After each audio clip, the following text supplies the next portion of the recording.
Welcome, welcome, welcome. Welcome, guys, and welcome to episode 2 of the TDC show. Let's have a conversation. I don't know if that's gonna stick, but I think about it this way. I'm having a conversation with you guys, but we're talking about something we're passionate about, and that is mixed martial arts, or if you want to say combat sports, or anything in the combat sports world. That's how I see this show. That's the platform. It's just me sitting in front of a camera, having a conversation, and a candid conversation with you guys. And for the most part, I hope you engage, and I hope that we get to grow this to monumental heights. Because again, humble beginnings, man. I want us to look back on videos like this and say, oh well, that's where we started from.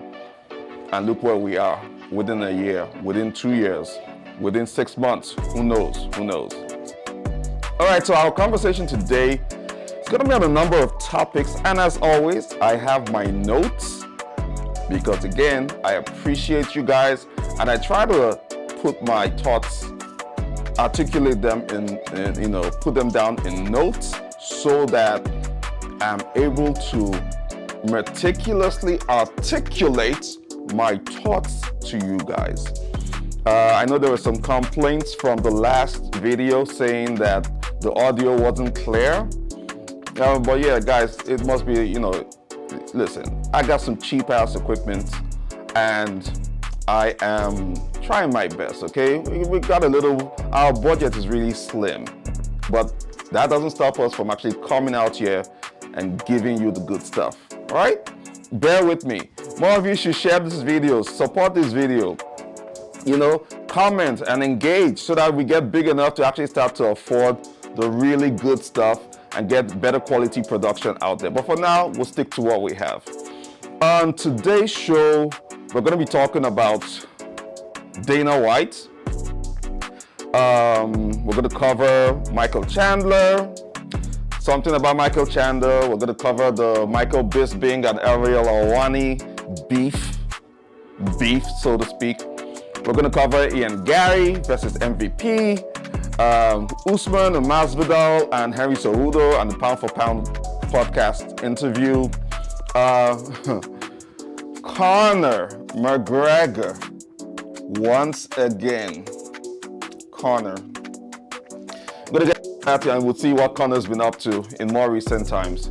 And last but not least, we will talk about a new development as of the time of this recording. Carlos Ulber. If you guys don't, if that name doesn't ring a bell, it's understandable.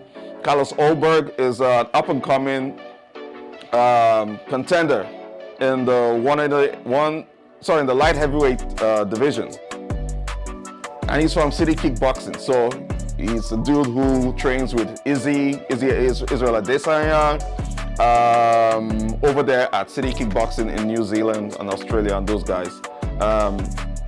Tutelage it's being taught by, it's being coached rather by Eugene Berman. Yeah, those are the things we're going to cover. Bear with me, guys. Let's have this conversation and see just how it goes. My segment on Dana White is going to be a love letter to Uncle Dana. And let me start by saying this. Dana White is the greatest American CEO alive today. You didn't hear me the first time? I'll say it again.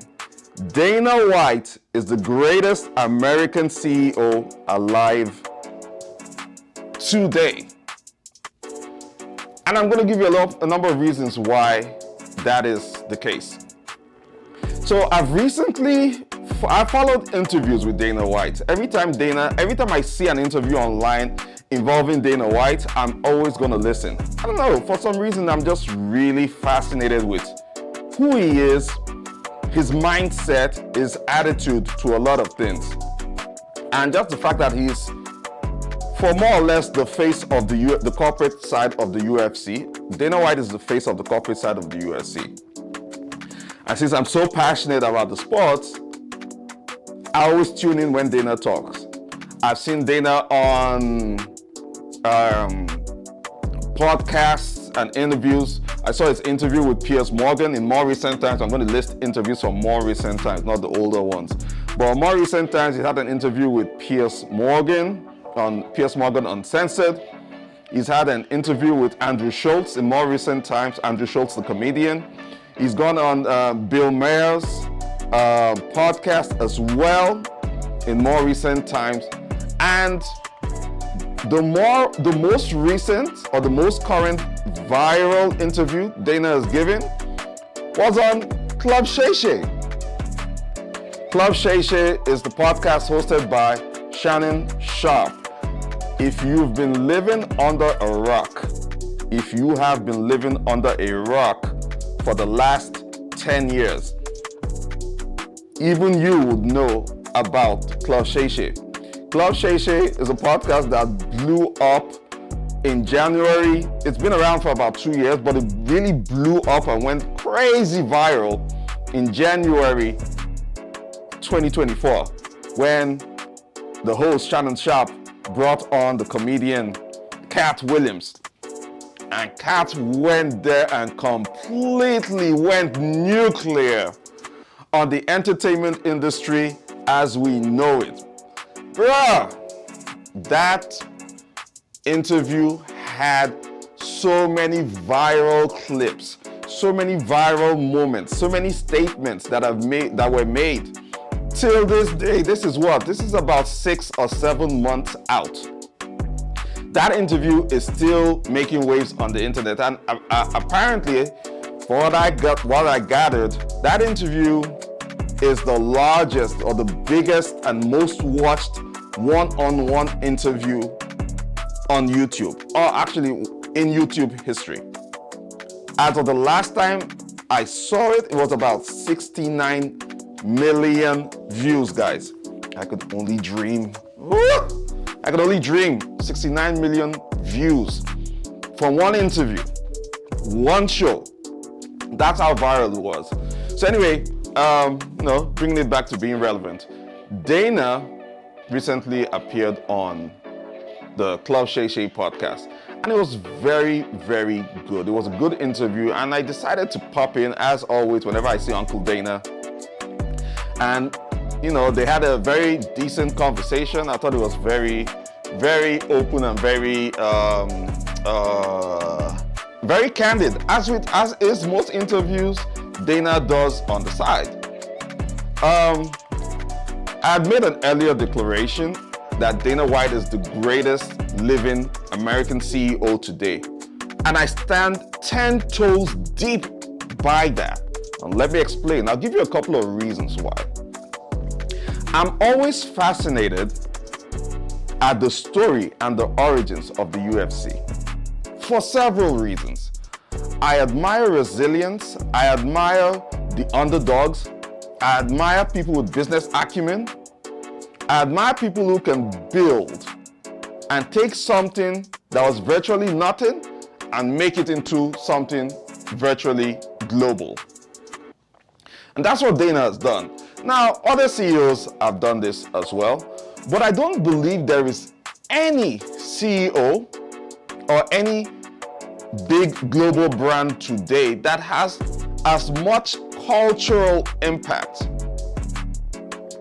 as the UFC, and in the amount of time that the UFC has done so. And this all comes down to the genius of Dana White and the Fertitta brothers. These guys, back in the day, were just two businessmen brothers who came from wealth, and their friend from high school who was in the fight game didn't go to school, or rather didn't go to college, only graduated high school, loved to fight business, had a couple of boxing gyms. And then these guys bought the UFC for $2 million at the time, back in the day when the UFC was going under its original owners. UFC was going under, these guys bought the UFC for $2 million. And in a very short amount of time, they were able to build that into a global brand valued at $4.2 billion when it was sold in 2016, I believe. Guys, I don't think you quite understand I don't think you guys quite understand how impressive that shit is. You buy something for $2 million and then you convert it into something that is worth $4.2 billion in 2016. I think right now the UFC's worth as a brand should be somewhere close to, it's over 10 billion. Still and rising. That is admirable. I don't know how many CEOs have been able to do that, right? I know people may say, oh, Mark Zuckerberg, Steve Jobs, whoever, Jeff Bezos, Elon Musk. Guys, how many times are you excited to see Mark Zuckerberg talk? Exactly. How many times are you excited to see Jeff Bezos talk? Yeah, not really, right? Even though they are richer than Dana. But every time Dana comes on, more people are ready to tune into what Dana has to say than these other guys have called. And it's just, it's fascinating to me, right? The metrics I'm using to measure this level of greatness that I attribute to Dana, it's not just money, it's many things, right? On the money aspect, Dana is doing pretty good financially. He has no problems. He's taking businesses, put a little money into them and turn them around. Great example is the slap fighting league, or whatever you want to call it, whatever that is, right? That's another example of how these guys put money into a business and turn it around and make it a global brand and a global successful brand. I don't know how many people can pull that off. By the way, I said this is a love letter to Dana White. So bear with me. I know some of you don't like him, but like him or hate him, you have to respect a few things that Dana has done in his life for the culture, for the sports, and for people like us, the darling casuals. You have to respect it. Financially, Dana is doing okay. Now, let's keep the finances away. Let's talk about a brand. Let's talk about a product. The UFC is such a beautiful product and such a beautiful brand. Such an impactful brand that has changed the lives of many people in and outside the octagon. From Conor McGregor, John Jones, Ronda Rousey, Tito Ortiz, Ken Shamrock, Sean O'Malley, Chuck Liddell, Wanderlei Silva, Rampage Jackson, Demetrius Johnson, Anderson Silva, George St. Pierre, Micheal Bisping. Let's keep going on and on and on, and the list is endless. UFC is such a good brand that if you are able to break your way into the UFC and add value to the company, there is no limit to how far your stardom or success will go. How many people can say that about how many CEOs can say that about their brand? How many people know the employees? How many employees do you know from Facebook? How many employees do you know from Instagram or Snapchat or whatever? How many? How many do you know from Exxon? See my point? Do you guys get my point? Right? Such a beautiful brand. In fact, the UFC's production team and the kind of entertainment and television production that they have at the UFC, I swear it can rival any major production studio today. You can't sell me on this. You can't tell me anything different. When you see the production quality that is put into their shows on YouTube, their shows on UFC Fight Pass, right? The Ultimate Fighter, looking for Dana White's Contender Series, looking for a fight, all these things, top-notch productions. And it all comes from the vision of Dana White. Come on now, let's be real. Let's be real. Don't you think what I'm saying makes a lot of sense? Right? Now let's even push aside the corporate stuff. Let's put aside the financial stuff.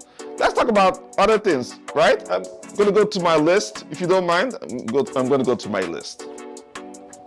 Because I have to put this down, I have to articulate it. Number one, Dana is a loyal man. Now, I understand there are times when Dana's integrity is questionable. Case in point, the scandal he had recently, you know, with his wife, the incident with his wife in public. Now, while I do not condone that kind of behavior, I do respect the fact that that is an issue that was between spouses and remains a private matter. It just happened to be captured in public. I think that is an issue between him, his wife, his children, and that's all I'll say about that. But let's move on from that.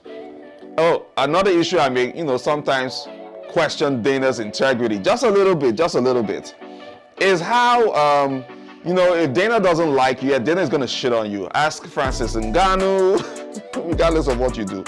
Ask Francis Ngannou, ask Oscar De La Hoya, ask, what's his name, Tito Ortiz, Demetrius Johnson, the list goes on, and then think about it, is there a CEO who doesn't have issues with people?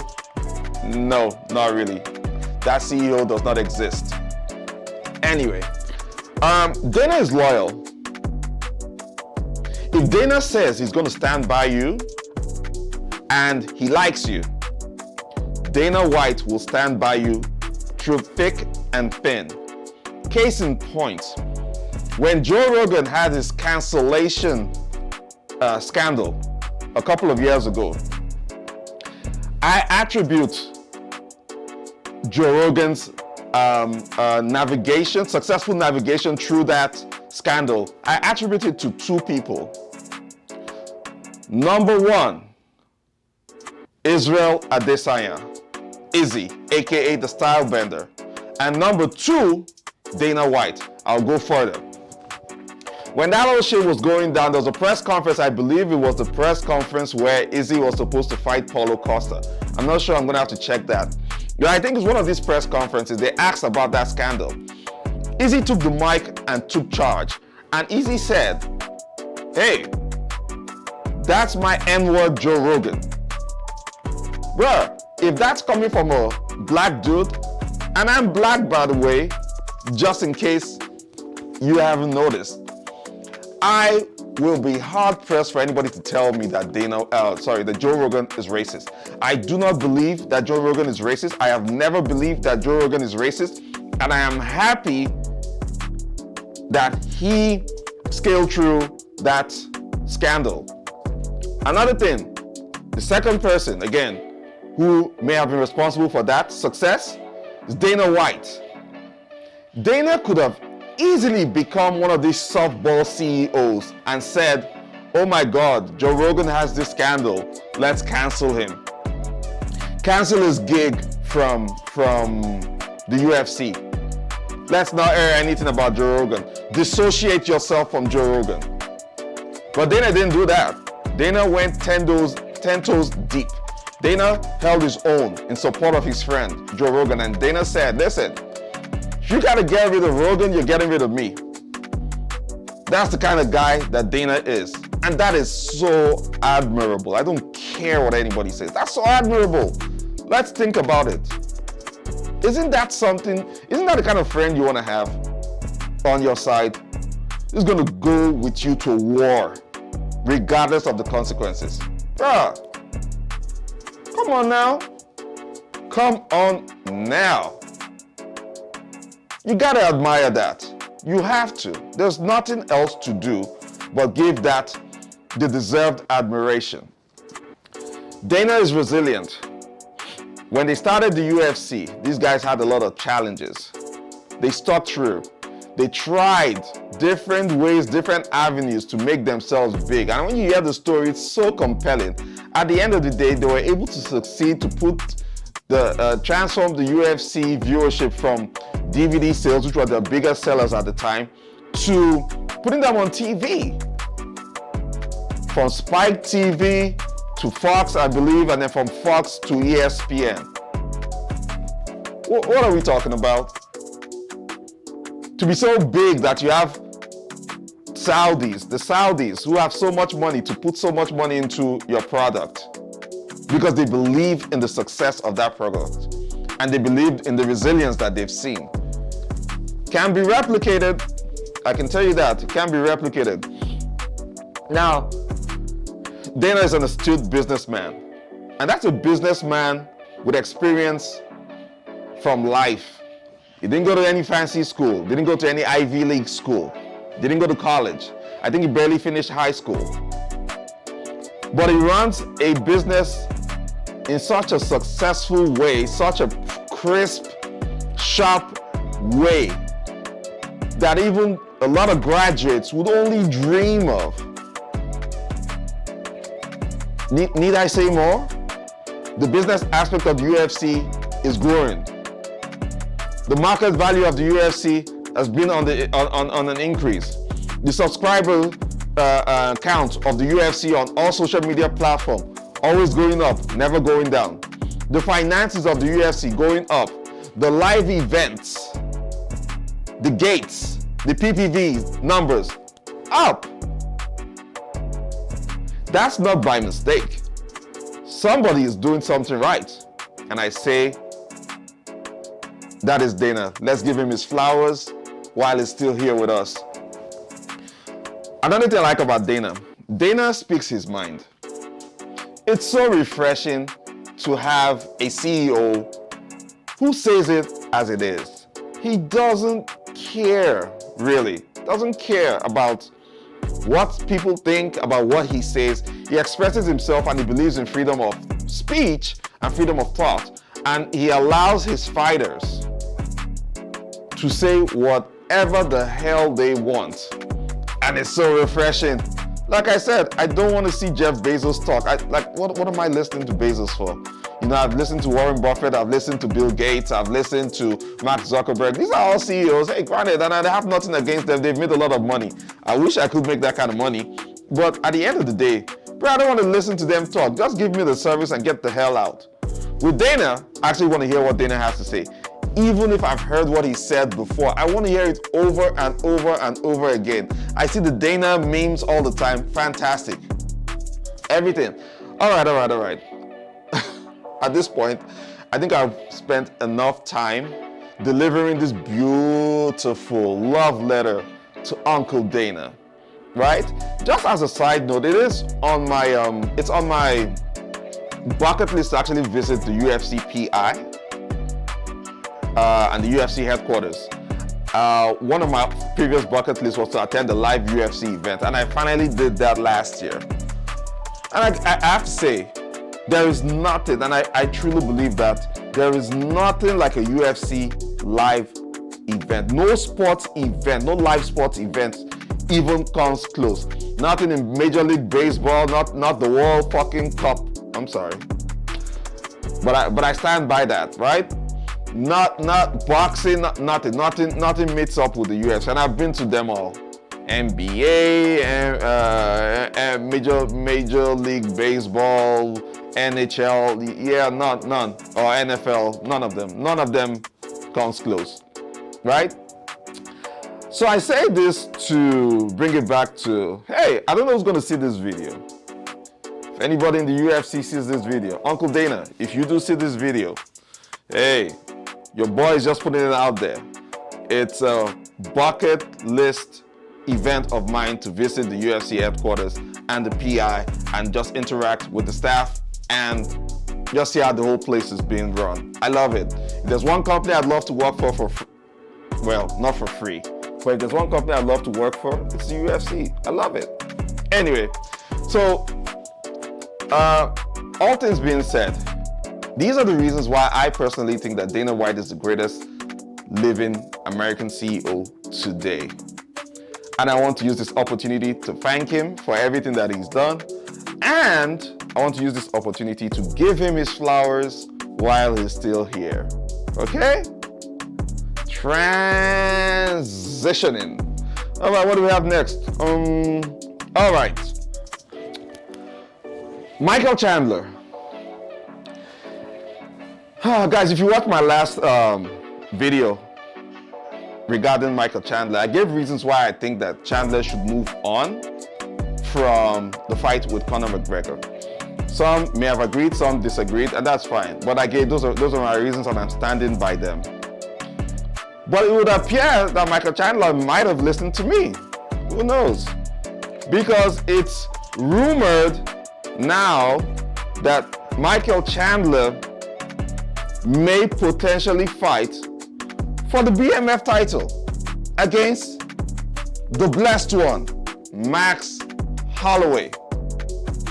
Bro, do you know what I'm going to say about that? Do you know what my mind is telling me to say about that? Right? No. F no. Micheal Chandler does not deserve to fight for the BMF belt. Oh, you disagree?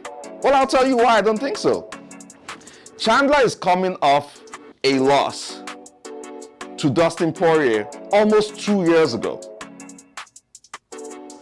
Max Holloway is coming off the greatest victory of his career, the most viral 10 seconds of the fight. Such a historic fight with the title on the line, the BMF title on the line, against a killer in Justin Gaethje.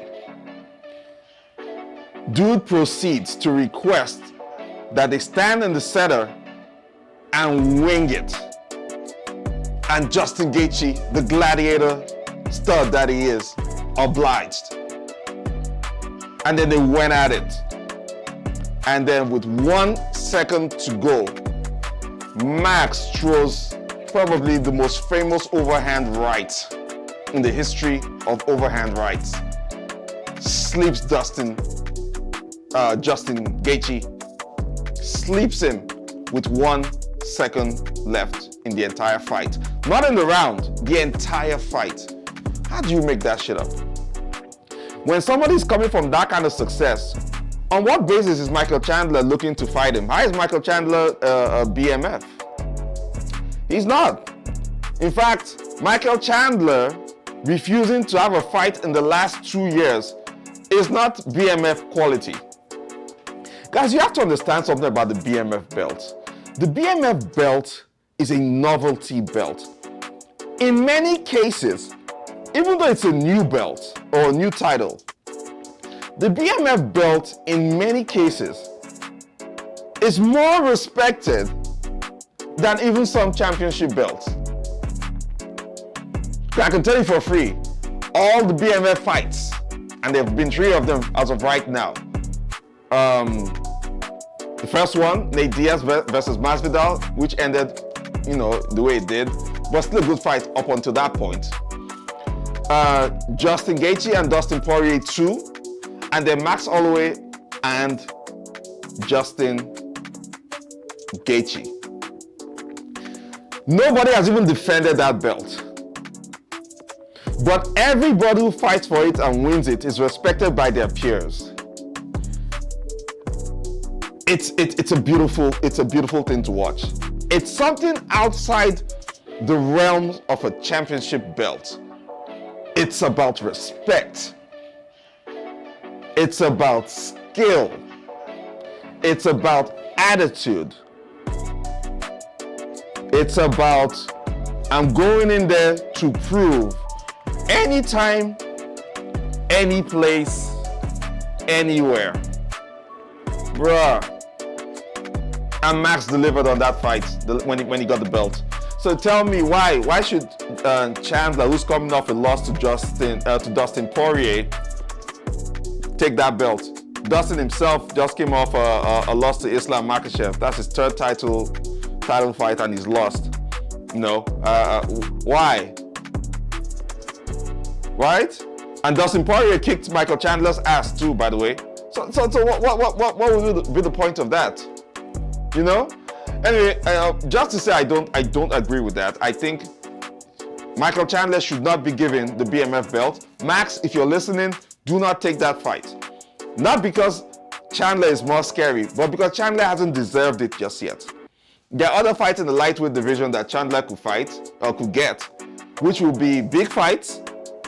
It may not necessarily be for a title, but these are fights that could add to the value of a title run for him. Let him go over there and do that. If he still feels like he needs to do that and wait for Conor. Hey, I'm all for it. Like they said, the Conor fight will always be there. That's what Izzy Adesanya said that. The Conor fight will always be there, regardless of how long it takes. The Conor fight, Conor and Micheal Chandler fighting is always readily available, just like Conor versus Nate Diaz 3, the third and final fight. I don't care how long it takes, that fight will happen. I'll be so sad if Conor retires without that fight happening. It's just, yeah, it's too sad. Anyway, so like I said, Micheal Chandler, yeah, focus on other things. That's not the fight for you. Let's just get that out of the way. Michael Bisping versus Ariel Helwani. All right, let's get into this one. Let's have a conversation about this one. This is one of those, my thoughts, this is one of those silly beefs that makes no sense. Why is there a beef between Ariel and Michael Bisping? Bisping is an actual fighter.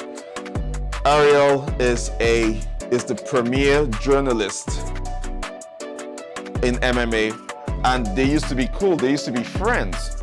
So what's going on? Why is there this beef? Why is there this animosity? It doesn't make any sense, right? Bisping actually started it, if I'm being honest. He went on his show and made some assertions about Ariel's ability to get the news, right? He made some assertions that Ariel Helwani just speculates a lot of the news. Listen, a lot of things can be speculated in this sport and in the business. And that's okay, because guess what? A lot of speculations that have happened actually turned out to be true. And Ariel Helwani, he's gotten more things right than he has gotten wrong. A lot of his speculations have turned out to be more right than they have been wrong. These are just facts. So yeah, that beef doesn't make any sense. It's a silly beef. It doesn't even make any sense, really. I don't even know why I'm talking about it, but I guess it's in the news. You guys tell me what you think about it. I just think it's a brainless and time-wasting effort for both men to go at it like this. These are both grown men. We know what will happen if they were in a real fight, and we know that the possibility of them being in a real fight, it's just not gonna happen. So hey, guys, let this one pass over. You know, water under the bridge. You were once friends, and I'm hoping that you guys can squash this stupid and silly beef. Now, next topic, Garry versus MVP. Guys, how many of you like Garry? Show of hands. Yeah, I thought so. How many of you respect Garry's fighting skills? Show of hands. I respect his fighting skills. Garry is a world-class striker. He really is. He's pretty good at striking. I haven't really seen his ground game so far, but I don't question his fighting skills. Actually, I question his antics outside the octagon. From everything regarding his personal life, which includes, his family, and I'm not going to say anything about that. I think Sean Strickland and other people have told us everything that we need to know about Garry's wife. But just the things he says and how he tries to be, in my personal opinion, trying to be the second Conor McGregor. Bro, you can't be Conor. You can never be Conor. Conor is a once-in-a-lifetime event. And I didn't say Conor is a once-in-a-lifetime person. Conor McGregor is a once-in-a-lifetime event. That's the same kind of level of event like, say, Muhammad Ali, Mike Tyson, Bruce Lee. Men that long after they are gone, we will keep talking about their deeds and their greatness. Long after they've left this world, we're going to keep talking about them. Garry is not even anywhere close to that. Right? And he's trying to call out Colby Covington. And I also didn't think that was a good fight as well in terms of why should Colby fight him? What has he done? What has he done to earn a fight with Colby? You know, essentially Colby is more like a gatekeeper right now. So if anybody can get past Colby, chances are you should be looking at a title shot at the welterweight division, right? The champion of the welterweight division, if that's going to be Leon in the future, I don't know. I have my thoughts on that as well. But Ian doesn't deserve it. I do like this fight with MVP though. But my only regret is that MVP is at the later part of his career. In fact, I really don't like the fact that MVP came into the UFC so late.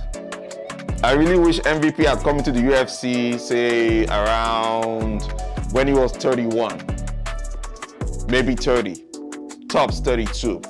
Would have given us enough time to build his brand to be bigger than what it is. Because the brand that he has and the name that he has is coming off fighting promotions like Bellator. And we all know that even though Bellator was okay, Bellator wasn't anything close to the UFC. And MVP was able to still make a name for himself there. So just imagine if he had done a lot of those highlight reels in the UFC and the UFC had actually promoted it like they typically do.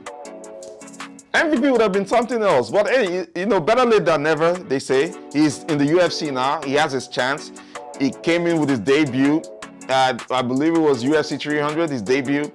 Put on a clinic on Kevin Holland, who is one of my favorites too. But MVP was light years ahead of Kevin. Kevin just couldn't decode. He couldn't decode MVP. He couldn't break the code. He didn't have MVP's number. He couldn't get the timing right. It was just like a fish out of water in that fight with MVP. Now MVP has a chance to prove himself again against Garry because he did complain at the end of his fight with Kevin Holland. MVP complained that he wasn't happy with his performance. See what I'm saying? So I don't know. There's a lot that could happen in this fight, and I can't wait to see how that plays out. And we all know we're going to tune in because definitely we either want to see Garry get knocked out or we want to see a very good fight. It's not even really about MVP winning. We want to see Garry get knocked the F out. Or alternatively, if they don't knock him out, we want to see a really, really good fight between two strikers, you know? And it will be a fun one. I really think it will be fun. But I don't think the mental warfare will be as exciting as I thought it would be. But hey, those are just my thoughts, okay? Now, guys, have any of you been following the recent growth of certain podcasts? For instance, I've been watching a lot of MMA guys go into podcasting. I watched the Mighty Cast with Demetrius Johnson. I watched the Jackson podcast with Rampage Jackson. You already know Rampage in himself is a character. I've watched what else? What other podcasts do I watch? The Pound for Pound podcast, which brings us to this segment, right? Pound for Pound podcast is a podcast hosted by Henry Cejudo and Kamaru Usman. And recently, they had Jorge Masvidal, Street Jesus, on the podcast. And I felt like I listened to the podcast, it was a very candid and honest podcast from all sides involved. And just being able to see them and realize that these guys have squashed their beef, they have a mutual respect regardless of how the outcome of the second fight was, where, you know, where Usman sent Jorge's Jesus to the shadow realm. These guys respect themselves. They know that, you know, when they got into that octagon, it wasn't easy. And to hear Usman make a statement like he was actually nervous going into their first fight, it's like, okay, that's very compelling. I was like, okay, I can see how you could have felt that way, just because, you know, at the time, Masvidal was riding off the whole Ben Askren. Ben Askren. I'm sorry, guys, I'm just laughing. Every time I think about Ben Askren, I laugh, right? I'll tell you this about Ben Askren as a side note. Jorge Masvidal's children and everybody around him right now should send flowers to Ben Askren with a thank you card saying, "Dear Ben, thank you for this beautiful life we had." Because if it wasn't for Ben Askren, Masvidal would not be where he is today. Masvidal would not have that ridiculous highlight reel. Masvidal would not be the fastest KO in UFC history if it wasn't for Ben Askren. So we all owe Ben Askren a lot. Ben, if you see this, I'm sorry. You know what I'm saying is true. I know I do not want to see you rematch with Jorge Masvidal in any sport whatsoever. I like the thought of that knockout, and I want it to always remain in my mind. It's the best 5 seconds ever. Okay? On to the next one. Conor McGregor. Conor, here, look at me. Conor, were you recently spotted drinking at your pub after giving us this decoy, this disappointment? We saw you drinking in your pub, Conor.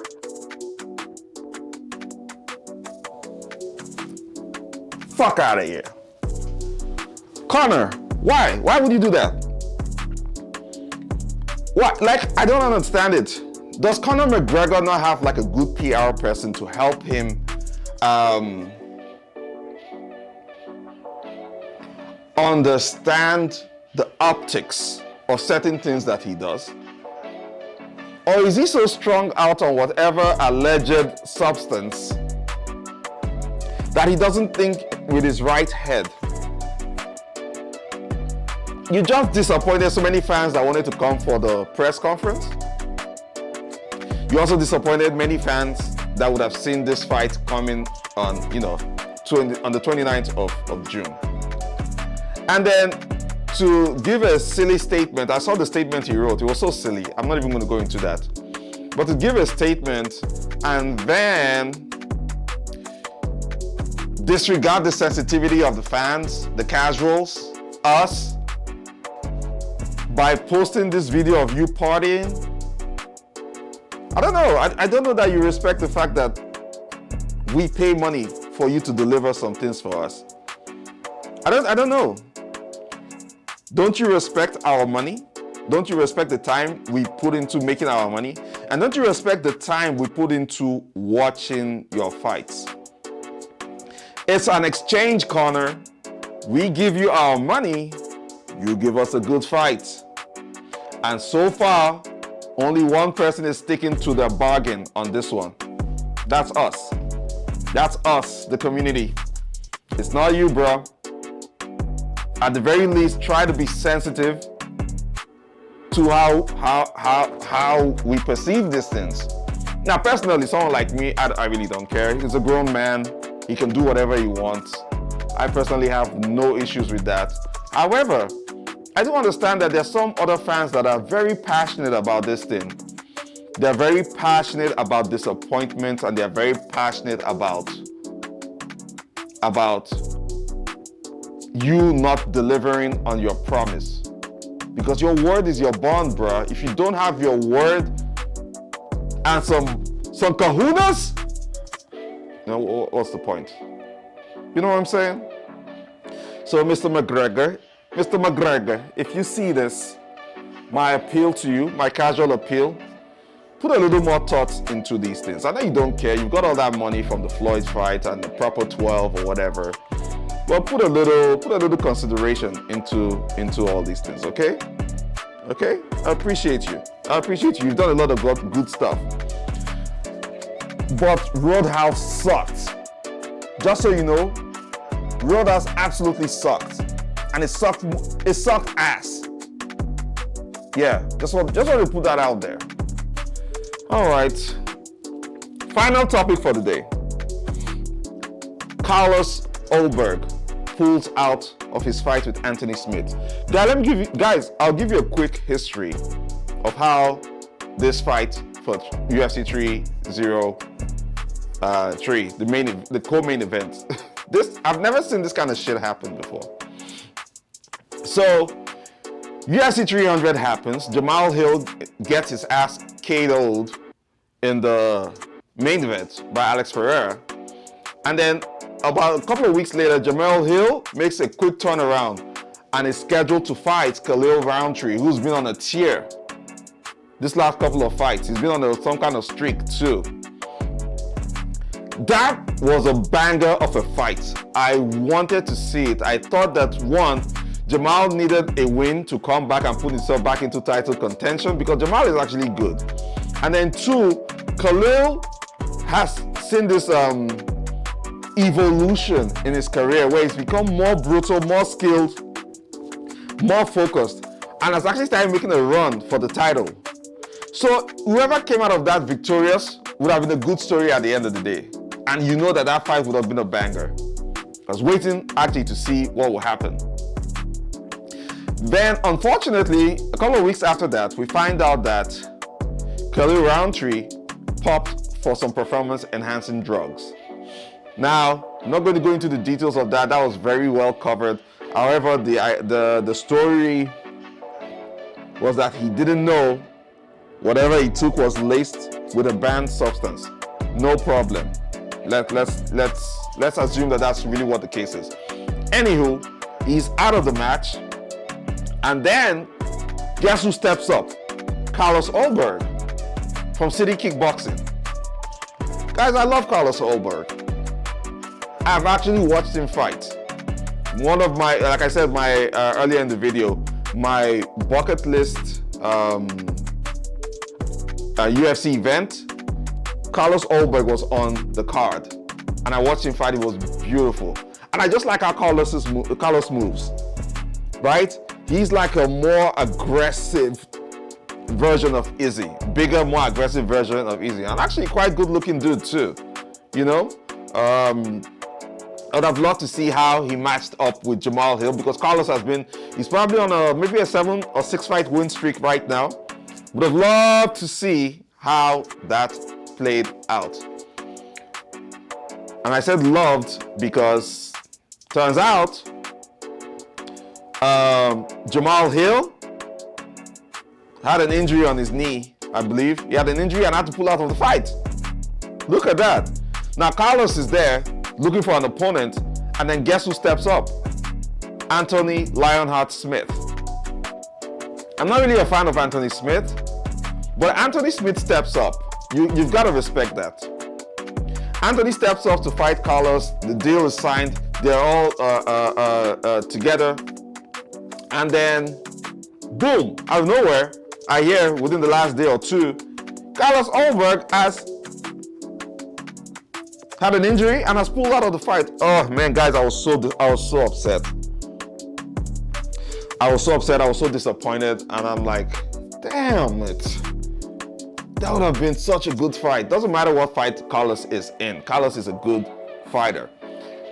Remember the name, Carlos Ulber. Some of you may not know him just yet, unless you're like a real casual, like me. Some of you may not know him just yet, but look out for Carlos Ulber. You will be seeing and hearing that name in the future.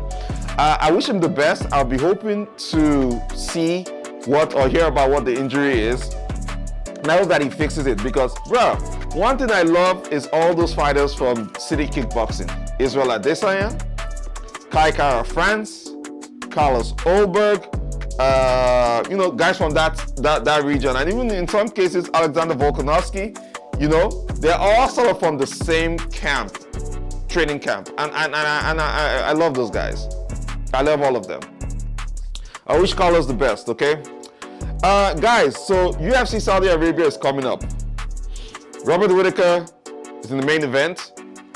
Damn it! Who's in the co-main event? I think something happened. Hold on, guys. You know, I gotta check my stuff because a lot of you on the internet, you guys can be very brutal. If anybody misses the facts, you guys will be brutal. Hold on, I'm just trying to get the co-main event. Blah blah blah blah blah. All right, UFC Saudi Arabia card. Blah blah blah blah blah. What's the lineup?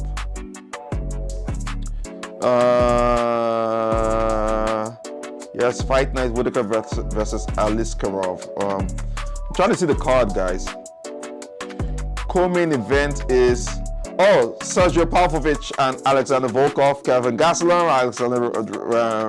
Daniel Rodriguez, Johnny Walker, Volkan Ozdemir. Yes, there are a couple of good fights coming up in UFC Saudi Arabia. I'll be watching it. I'm going to come back to you guys after the fight to share my thoughts on the fight night and the card, and then see where it goes. I hope you guys tune in, and you know, we're gonna have a conversation when we get back about it. We'll share our thoughts, and I just pray I get some good free fights. Okay. All right, that's it for today's episode. I'm hoping that you guys again continue to follow me on this journey. Please like, share, subscribe. You know, click the notification bell, do the works. Let's grow this baby. Let's grow this baby. And let's see where she goes, okay? Okay? All right, guys, I'm out of here. I'll see you on the next one. Ciao.